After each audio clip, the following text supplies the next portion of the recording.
The study of caves is known as speleology.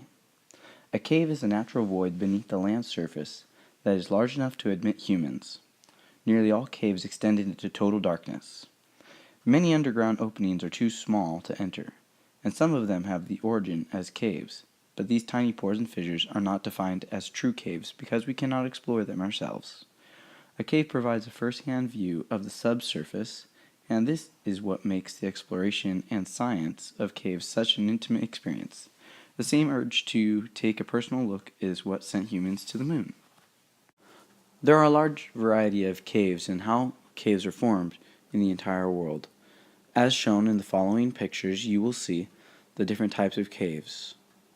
Caves can be formed from anywhere from wind, water, or erosion, and many other types of formations of caves. The cave that I would like to mainly talk about today is going to be solution caves and the formations found therein. Solution caves are formed by the dissolving action of underground water as it passes through pores and fissures in soluble bedrock such as limestone. The water chemically enlarges the openings and carries away the dissolved material. The process is called dissolution, and the fluid that does the dissolving is the solution. The term dissolution cave is more appropriate, but is not so widely used. Most of the caves found in this general area in Amador County and Calaveras are going to be solution caves. They hold the greatest interest to scientists and explorers because they are the largest, most common, and most varied, and they provide much information about local geological history. They are intimately related to the movement of underground water, and a knowledge of their patterns is essential to understanding water supplies and groundwater contamination in soluble rock. Water vapor condensed into droplets of rain. As these passed, gas turned raindrops into dilute acid, or carbonic acid. Eons ago, rain had some of the properties of the charged water we get in soda pop today, and rain still has these properties. Two different kinds of matter, water and carbon dioxide, had turned into something new and quite unlike the parent stuff from which they had come. And this new something was to set in motion a kaleidoscopic series of events that has become ever more fascinating down to the present moment.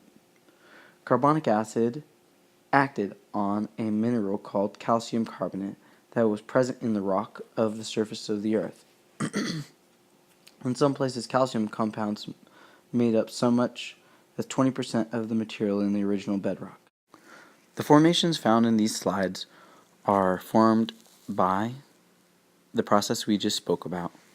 These formations are found all over the world, some a little more rare, some a little more common. These formations include stalactites, stalagmites, helictites, soda straws, ribbons, curtains, cave bacon, and flowstone. Each of these formations are formed in its own and unique way. For example, flowstone is created exactly the way it sounds. Water flows right over the stone, depositing the minerals right on top of it, thus creating the image of a frozen waterfall. Stalactites and stalagmites are formed by water dripping from the ceiling to the floor. The water dripping deposits the minerals onto the ceiling, leaving behind a small trace amount of minerals that eventually, over the thousands of years, create a conical shape that looks like an icicle.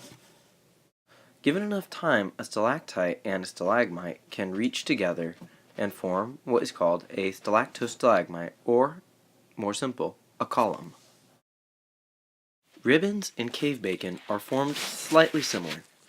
Water follows a line, and as that line repeatedly over thousands of years follows that line, and minerals are deposited in that line, you get these long strips of formations known as ribbons, and when different types of material are mixed with the water, you get different colors, which creates the cave bacon.